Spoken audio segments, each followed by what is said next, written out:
Hey everyone, I hope you had a great day.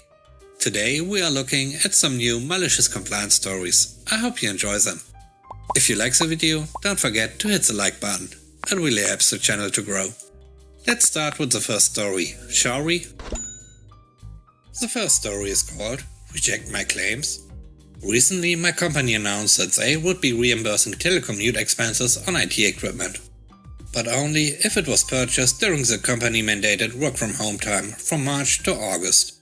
I bought a whole new telecommuting setup, monitor, webcam, the works in the last week of February. I was in a position to know that working from home was coming and wanted to be prepared for it.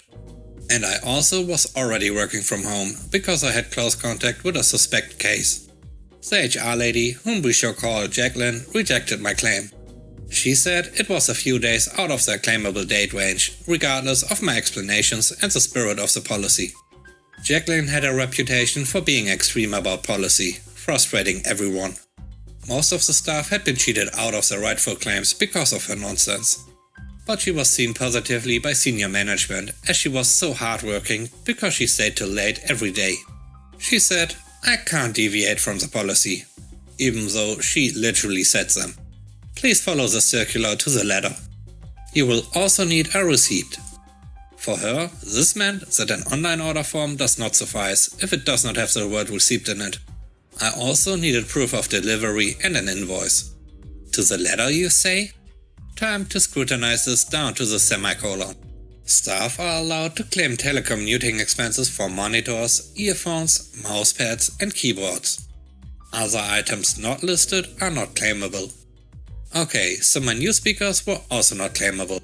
Are there any other criteria I should know about? Well, the item ordered must have the word monitor, ear, headphone set, mousepad or keyboard in the description. Does it matter the number of items or order of keywords? Oh, it's not stated, so no. But as the description is only the model number, I will need a photo to accompany it. She was too lazy to Google what a product number stands for on your receipt. But please keep in mind the spirit of the reimbursement and only claim for what you need. I thought to myself, like all those previously rejected claims of ours.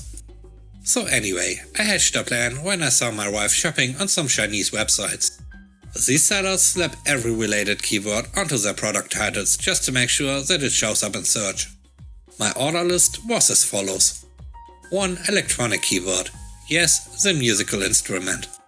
A cooling pad for pet animal rodent mouse hamster. A baby security monitor, HD, 1080p, Wi-Fi. And a woman earring set diamond. I attached the receipts along with my email exchange with Jacqueline and sent them to her and CC'd the entire claims department on our Friday evening.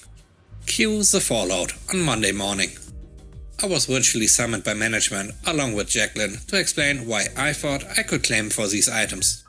Pulling out the chat transcripts, emails and past claims from my entire team, I explained that I had fully complied to the letter of the circular and that I expected to be fully compensated. I cross-referenced past rejected claims, where small mistakes in punctuation or just being a minute over the eligible transport claim time caused the rightful claim to be rejected. All in all, I used that session as a platform to sound off my entire team's past grievances with having legitimate claims struck off due to her attitude. The management panel's mood was half amused and annoyed. One director literally facepalmed when he saw the reasons for how some of our previous claims were rejected. Jacqueline remained on mute and video off throughout the whole session. A day later, I was told by my director that management got my message and to please resubmit a reasonable claims form in exchange for a full review of past claims. The circular was also superseded by a tighter one, claiming that the item must be meant to be used for work. Thankfully, my wife had needed all those items we purchased, so it was no biggie to have my claim rejected. But a month went by with no further review of past claims. And Jacqueline was still being a jerk. There was only one successful telecommute claim so far, hers. Guess who bought 100 computer mousepads, maxing out the claim limit? It was my silent ultimatum to Jacqueline: reject this and get management involved again, or approve this quietly. She chose the latter. But I was not done with the small victory. I anonymously reported myself to the HQ whistleblower hotline for making fraudulent claims. This triggered auditors to come down hard on Jacqueline and for starting the claims review management had reneged on earlier. I was now nicely asked to get a cancellation and refund for the 100 mousepads. I did, thank goodness. That was a gamble on my end, but worth it to follow through out of pure spite even if I didn't get it refunded.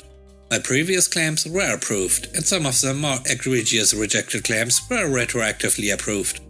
Almost $10,000 worth of claims that I know of just within my team of 5 were retroactively approved. This was costing the company a significant unexpected expense, factoring in other teams during these challenging times. My colleagues threw a party with the unexpected bonus. Jacqueline was formally reprimanded. This means no prospect for a promotion or bonus for the next 5 years. And she had some of her own claims retroactively rejected that were clawed back from her payroll. And for me? I surprisingly still got a good performance review from my boss, despite some veiled pressure from a few directors for retaliation. Turns out he also had a huge car rental claim for an official business trip rejected because he rented an SUV instead of a sedan. This was seen as unnecessarily luxurious by Jacqueline, even though the rental costs were exactly the same. The next story is called "We Did As We Got Told." I'm an electrical craftsman at a factory.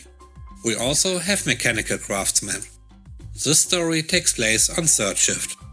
Our old boss didn't know what he was doing, but also had a huge ego. He didn't take advice or criticism very well. So he had a meeting with us one day where he said, "I don't need your input. Your job is to do what I tell you to do. You worry about your job and let me worry about mine." So the next project he gave us would be a disaster. The usual way for us was, "We are not gonna do it your way, we're gonna do it the right way." And then we just pretend we did it your way and you won't know the difference. This time we all decided to do it his way.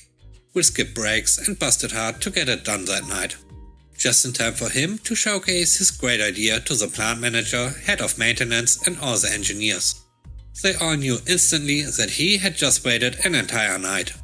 And that it was gonna take about a week to undo what he had done. He didn't last too long. But they did try to write us all up for malicious compliance, which did not stick. The third story is called "Speak to the Account Holder." This happened to my sister. We will call her Amanda. A few years ago there was a big sporting event and my family all wanted to get together and watch. We decided to all get together in my sister's house to watch it. She needed to upgrade her TV package to include more sports channels. She was able to do that online, on the TV provider's website. Great. We had a great day, watched a big event and ate and drank far too much. The issue started when my sister went to cancel the subscription, so as to not keep paying the higher rate for future months. Apparently, while you can upgrade your package and give the company more money online, removing the package was much more difficult, of course. They said the only way to cancel the package was over the phone. My sister is deaf. So needless to say, this was an issue. My sister had been emailing and complaining to no avail.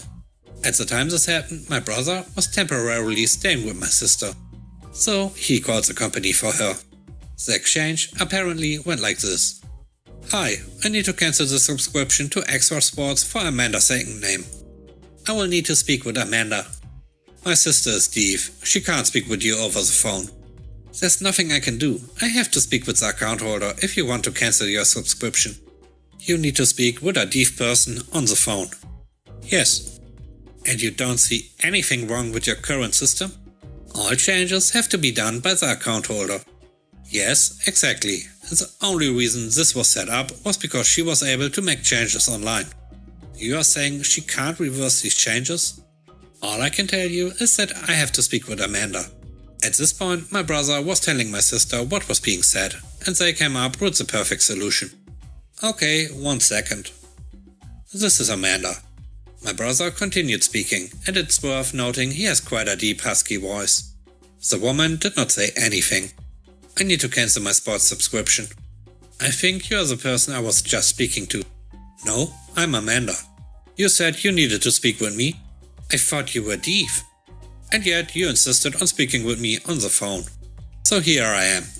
Please cancel my subscription. I have all the information you need to verify my identity. The subscription got cancelled. The last story is called "You don't want to pay the right rates for this?"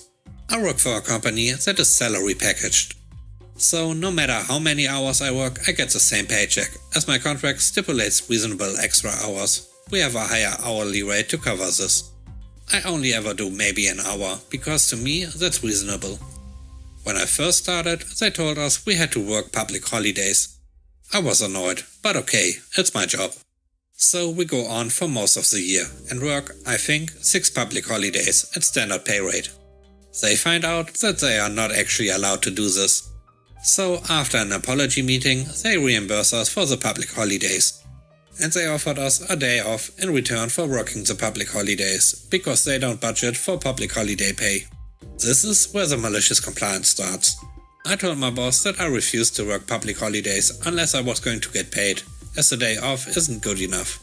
Public holiday rates here, Australia, are double time, so to cover the lost wages they would need to give us 2 days off.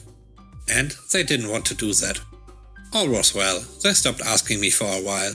But then they thought they would be smart and could corner me in front of the whole team.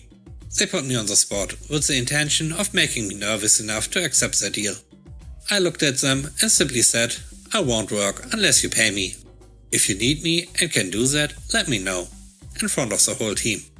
They tried to argue with me a bit, but I stood my ground because I did my research and know that the deal they offered was dodgy as hell. And the whole team was listening.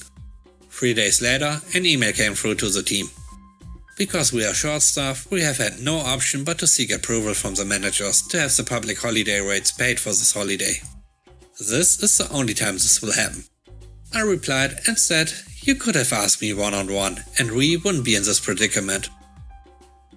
Thanks for watching the video. I hope you enjoyed it. If you did, please consider subscribing to the channel for more content. Let me know what you think about the stories in the comment section below. Have a great day. Bye bye.